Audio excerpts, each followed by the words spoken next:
ঠাকুর মা এবং স্বামীজির চরণে আভূমিলুণ্ঠিত প্রণাম নিবেদন করে আজকে আমরা জানব গদাধর থেকে কিভাবে ঠাকুর শ্রীরামকৃষ্ণ হয়ে উঠলেন। গদাধরের বয়স তখন 17 বছর। রামকুমার চট্টোপাধ্যায় অর্থাৎ গদাধরের দাদা তখন কলকাতার ঝামাপুকুরে টোল খুলে ছাত্রদের পড়াতেন।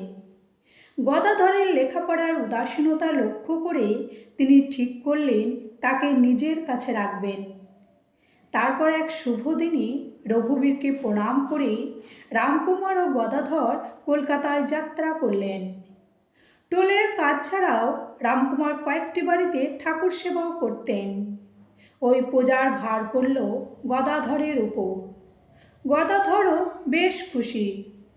তার সরল ব্যবহার, মিষ্টালাপ ও দেবভক্তিতে পাড়ার সকলে খুব ভালোবাসত। রামকুমার সব লক্ষ্য করছেন।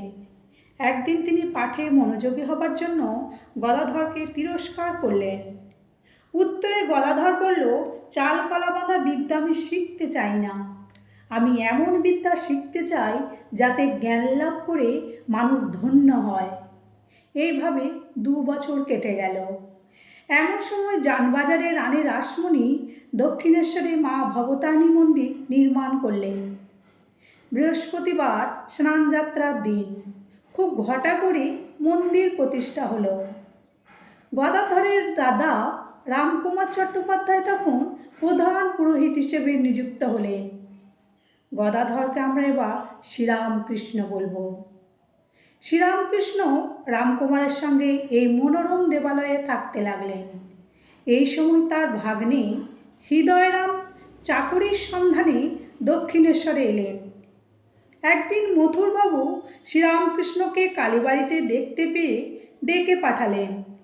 শ্রীরামকৃষ্ণ ইতস্তত করছেন দেখে হৃদয় কারণ জিজ্ঞাসা করলে তিনি বললেন, গেলেই আমাকে এখানে থাকতে বলবে, চাকুরি করতে বলবে।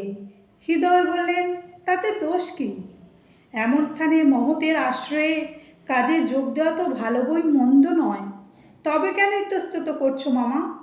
উত্তরে শ্রীরামকৃষ্ণ বললেন, আমার চাকরিতে চিরকাল বদ্ধ হয়ে থাকতে ইচ্ছা নেই। বিশেষ করে দেবীর গায়ে যেসব গয়না আছে তার জন্য দায়ী থাকতে হবে।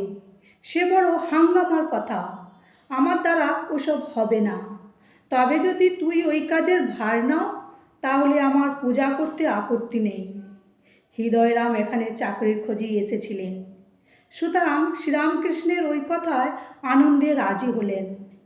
সব কিছু জানতে পেরে মথুরবাবু ওই দিন থেকে শ্রীরামকৃষ্ণকে কালী মন্দিরের বেশকারী পদে এবং হৃদয়রামকে সাহায্যকারী পদে নিযুক্ত করলেন। পরে শ্রীরামকৃষ্ণ মা কালীর পূজারী হয়ে উঠলেন। ওম শান্তি শান্তি শান্তি।